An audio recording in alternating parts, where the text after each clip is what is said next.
स्वागत है।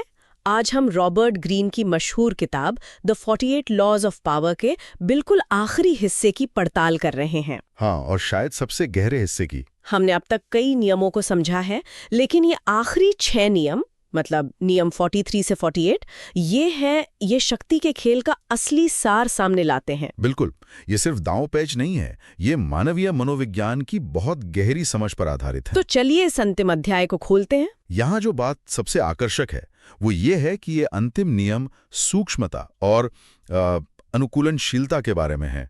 ये दिखाते हैं कि असली शक्ति जबरदस्ती में नहीं है, बल्कि लोगों की भावनाओं को समझने, अपने कामों को नियंत्रित करने और किसी भी हाल में ढल जाने की क्षमता में है। ये कह सकते हैं एडवांस्ड रणनीतियां हैं। बिल्कुल। तो शुरुआत करते हैं नियम 43 से। दूसरों के दिलों और दिमाग पर काम करें। ये सुनने में तो सीधा लगता है, पर इसका मतलब क्या है? ये अच्छी बातें करने से कहीं ज्यादा गहरा है। देखिए, ग्रीन का मानना है कि तर्क एक दीवार की तरह है। अच्छा। आप किसी को तथ्यों और आंकड़ों से कितना भी समझाएं, अगर वो भावनात्मक रूप से आपसे सहमत नहीं है तो वो दीवार और ऊंची होती जाएगी। सही बात है। लेकिन भावना एक दरवाजे की तरह है। ये नियम कहता है कि लोगों के स्वार्थ, उनकी इच्छाओं, उनके डर को समझो। उन्हें ये महसूस कराओ कि जो आप चाहते हैं वही वो भी चाहते हैं। तो मतलब ये जबरदस्ती नहीं, बल्कि एक तरह का आकर्षण है। किताब में इसका कोई दिलचस्प उदाहरण है क्या? हाँ, इसमें कई नेताओं का जिक्र है जो एक सपना बेचते हैं। वो नीतियां नहीं दिखाते, वो एक बेहतर भविष्य का विजन दिखाते हैं। और लोग उस विजन से भावनात्मक रूप से जुड़ जाते हैं। फिर वो उस नेता के लिए नहीं, बल्कि उस सपने के लिए काम करते हैं। ये वफादारी पैदा करने का सबसे शक्तिशाली तरीका है। लेकिन इसमें खतरा भी तो है। अगर लोगों को पता चल गया कि उनकी भावनाओं से सिर्फ खेला जा रहा है तो वो दरवाजा हमेशा के लिए बंद हो जाएगा। ये नियम विश्वसनीयता पर टिका है। एक बार भरोसा टूटा तो उसे दोबारा जीतना लगभग नामुमकिन है। ठीक है, तो नियम 43 में आप लोगों के दिलों को जीत रहे हैं।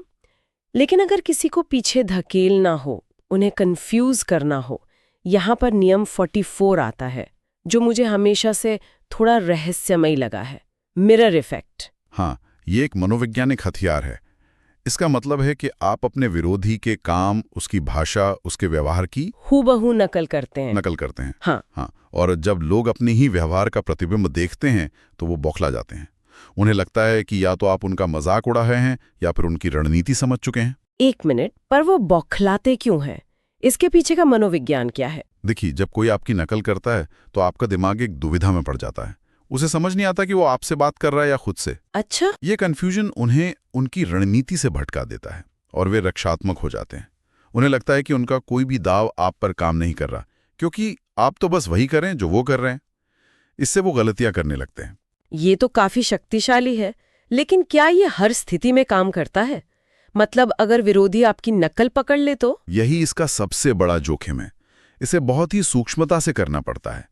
अगर आप बहुत ज्यादा नकल करेंगे तो ये मजाक लगेगा और सामने वाला और ज्यादा आक्रामक हो जाएगा। ये शारीरिक भाषा की हल्की नकल हो सकती है या उनके इस्तेमाल किए गए शब्दों को ही दोहराना हो सकता है। आपको शांत रहना होता है। इसका लक्ष्य उन्हें गुस्सा दिलाना है ताकि वो तर्क से सोचना बंद कर दें। ठीक है, तो एक नियम लोगों को करीब लाने का, दूसरा उन्हें मनोवैज्ञानिक रूप से दूर धकेलने का। अब नियम 45 पे आते हैं, जो बहुत ही व्यवहारिक लगता है। बदलाव की जरूरत का प्रचार करें, लेकिन एक बार में बहुत ज्यादा सुधार कभी न करें। बिल्कुल, ये तो हर मैनेजर और लीडर के लिए जरूरी सबक है। ये मानवीय स्वभाव की गहरी समझ पर आधारित है। हम सब आदतों के गुलाम हैं। हाँ, कोई भी बड़ा और अचानक आया बदलाव हमें एक खतरे जैसा लगता है, भले ही वो हमारे भले के लिए ही क्यों ना हो। ग्रीन कहते हैं कि बदलाव को एक क्रमिक विकास की तरह पेश करो, अचानक आई क्रांति की तरह नहीं। तो इसकी रणनीति क्या होनी चाहिए? लोगों को बदलाव के लिए तैयार कैसे किया जाए? रणनीति है कि बदलाव को अतीत का सम्मान करते हुए पेश किया जाए। ये कहें कि हम कुछ नया नहीं कर रहे, बल्कि पुरानी अच्छी चीजों को ही और बेहतर बना रहे हैं। अच्छा। बदलाव को छोटे छोटे टुकड़ों में लागू करें। पहले एक छोटा बदलाव लाएं, लोगों को उसके फायदे दिखाएं, जब वे सहज हो जाएं तब अगला कदम उठाएं। और अगर कोई लीडर इस नियम को नजरअंदाज कर दे तो, मतलब बहुत तेजी से बदलाव लाने की कोशिश करे तो नतीजा अक्सर विनाशकारी होता है। इतिहास ऐसे सुधारकों से भरा पड़ा है जिनके इरादे तो अच्छे थे, लेकिन उन्होंने लोगों की भावनाओं और आदतों का सम्मान नहीं किया। नतीजा विद्रोह, अराजकता और अंत में उस सुधारक का पतन। लोग बदलाव से नहीं, बदलाव की रफ्तार से डरते हैं। सही कहा। अच्छा, अब हम अपनी चर्चा के एक दिलचस्प मोड़ पर हैं। अगले 3 नियम समझने से पहले एक छोटी सी बात बताना चाहती हूँ। आप देख रहे होंगे कि हम हर नियम को कैसे समझ रहे हैं। पहले नियम का सार, फिर उसके पीछे का मनोविज्ञान, फिर उसे असल जिंदगी में कैसे इस्तेमाल किया जाए और आखिर में क्या सावधानियां बरतनी हैं। ये पूरा ढांचा हमें इन नियमों की गहराई तक ले जाने में मदद करता है। बिल्कुल, ये सिर्फ नियम रटना नहीं है, बल्कि उन्हें महसूस करना है। तो चलिए इसी ढांचे के साथ आगे बढ़ते हैं और आते हैं नियम 46 पर, जो मेरे फेवरेट में से एक है, क्योंकि हमारी सामान्य सोच के बिल्कुल उल्टा है। कभी भी बहुत ज्यादा उत्तम न दिखें। ये बात थोड़ी अजीब लगती है ना? हाँ, क्योंकि हमें तो हमेशा अपना सर्वश्रेष्ठ प्रदर्शन करने के लिए कहा जाता है। एग्जैक्टली। तो फिर ये नियम क्यों? क्योंकि इंसानी फितरत में एक बहुत ही शक्तिशाली और खतरनाक भावना है, ईर्ष्या। ईर्ष्या? हाँ, जब आप बहुत ज्यादा उत्तम, बहुत ज्यादा प्रतिभाशाली दिखते हैं तो आप अनजाने में ही अपने आसपास के लोगों को उनकी कमियां याद दिलाते हैं। आपके सहकर्मी, आपके दोस्त, यहाँ तक कि आपके बॉस भी आपसे असुरक्षित महसूस करने लगते हैं, और ये असुरक्षा धीरे धीरे ईर्ष्या में बदल जाती है। और ईर्ष्या करने वाले लोग चुपचाप आपके दुश्मन बन जाते हैं? बिल्कुल, और मौका मिलते ही आपको नीचे गिराने की कोशिश करते हैं। तो इसका मतलब ये तो नहीं है कि हम काबिल ना बने? नहीं नहीं, इसका मतलब ये है कि हम अपनी काबिलियत का दिखावा ना करें, और सिर्फ इतना ही नहीं, बल्कि जानबूझकर अपनी कुछ छोटी मोटी हानि रहित कमियां दिखाएं। अच्छा, इससे आप ज्यादा मानवीय लगते हैं, लोग आपसे जुड़ाव महसूस करते हैं, उन्हें लगता है कि हाँ, ये भी हमारी तरह ही है। परफेक्शन दूरी पैदा करती है, जबकि छोटी मोटी कमियां हमें इंसान बनाती हैं, है ना? बिल्कुल सही। पर वो कौन सी कमियां हैं जिन्हें दिखाना ठीक है? कहीं ऐसा ना हो कि हम कोई ऐसी कमी दिखा दें जिससे लोग हमें कमजोर समझ लें। यही इस नियम की कला है। आपको ऐसी कमजोरी दिखानी है जिससे किसी को कोई नुकसान ना हो। जैसे आप ये मान सकते हैं कि आपकी याददाश्त थोड़ी कमजोर है, या आप टेक्नोलॉजी के मामले में उतने अच्छे नहीं हैं। ये ऐसी कमियां हैं जो आपकी मुख्य योग्यता पर सवाल नहीं उठाती, लेकिन आपको ज्यादा भरोसेमंद और कम खतरनाक बनाती हैं। ये सच में एक कला है। अब नियम 47 पर आते हैं, जो सफलता के मनोविज्ञान से जुड़ा है। अपने लक्ष्य से आगे न बढ़ें, जीत में जाने के कब रुकना है। हाँ, और ये शायद सबसे मुश्किल नियमों में से एक है। जीत एक नशा है। जब हम जीतते हैं तो हमारे अंदर अति आत्मविश्वास और लालच पैदा होता है। हमें लगता है हम कुछ भी कर सकते हैं। बिल्कुल, और हमें और ज्यादा चाहिए। इसी भावना में बहकर लोग अपनी जीती हुई बाजी हार जाते हैं।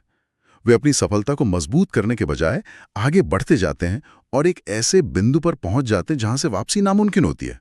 इसका कोई क्लासिक उदाहरण? नेपोलियन यूरोप में लगातार जीत हासिल करने के बाद वो अति आत्मविश्वास से भर गया था। उसके सलाहकारों ने उसे रूस पर हमला करने से मना किया, लेकिन वो नहीं माना। उसने सोचा कि वो अजेय है। हाँ, और रूस का वो अभियान उसकी सबसे बड़ी भूल साबित हुआ। वहीं से उसके साम्राज्य का पतन शुरू हुआ। वो ये नहीं समझ पाया कि कब होकना है। तो इसका समाधान क्या है? अपनी महत्वाकांक्षा को कैसे नियंत्रित करें? समाधान है एक स्पष्ट अंत बिंदु निर्धारित करना। कोई भी काम शुरू करने से पहले तय कर लें कि आपका लक्ष्य क्या है और आप कब रुकेंगे। और जब आप उस लक्ष्य तक पहुंच जाए तो रुकें, एक पल के लिए ठहरें, अपनी जीत को मजबूत करें और फिर ठंडे दिमाग से अगला कदम सोचें। देखिए, बहुत जल्दी रुकने का मतलब है आप अपनी पूरी क्षमता का उपयोग नहीं कर रहे, लेकिन बहुत दूर जाने का मतलब है सब कुछ खो देना। ये जानने की बुद्धिमत्ता कि बस अब बहुत हुआ ही असली शक्ति है। बिल्कुल। और अब हम पहुंच गए हैं अंतिम और शायद सबसे शक्तिशाली नियम पर, नियम 48, निराकार हो जाएं, अज्यूम फॉर्मलेसनेस। ये सुनने में बहुत दार्शनिक लगता है भी। इसका मतलब है कि आप किसी एक पहचान, एक रणनीति या एक तरीके से बंद कर ना रहें। दुनिया लगातार बदल रही है। सही बात है। अगर आप एक ही फॉर्म या तरीके से चिपके रहेंगे तो आप एक आसान निशाना बन जाएंगे। पानी की तरह बने, अगर उसके रास्ते में चट्टान आती है तो वो उससे टकराता नहीं, बल्कि अपना रास्ता बदलकर आगे बढ़ जाता है। तो ये अनुकूलनशीलता यानी अडेप्टेबिलिटी के बारे में है। उससे भी ज्यादा ये अप्रत्याशित होने के बारे में है। अगर लोग अंदाजा लगा सकते हैं कि आपका अगला कदम क्या होगा, तो वे आपको आसानी से हरा सकते हैं। निराकार होने का मतलब है कि आप इतने लचीले हों कि कोई आपके बारे में कोई राय न बना सके। इसका एक बेहतरीन आधुनिक उदाहरण अमेज़न है। हाँ। उसने एक ऑनलाइन किताबों की दुकान के रूप में शुरुआत की। और अगर वो उसी फॉर्म से चिपका रहता तो शायद आज इतना बड़ा ना होता। लेकिन वो बदलता रहा। पहले हर चीज का बाजार बना, फिर क्लाउड कंप्यूटिंग में आया, फिर स्ट्रीमिंग में। उसने कोई एक फॉर्म नहीं पकड़ा। इसकी तुलना में नोकिया का उदाहरण भी है, जो एक ही फॉर्म से चिपका रहा और स्मार्टफोन की लहर में बह गया। बिल्कुल सही कहा। नोकिया कठोर था, अमेज़न पानी की तरह। लेकिन यहां भी एक चेतावनी है।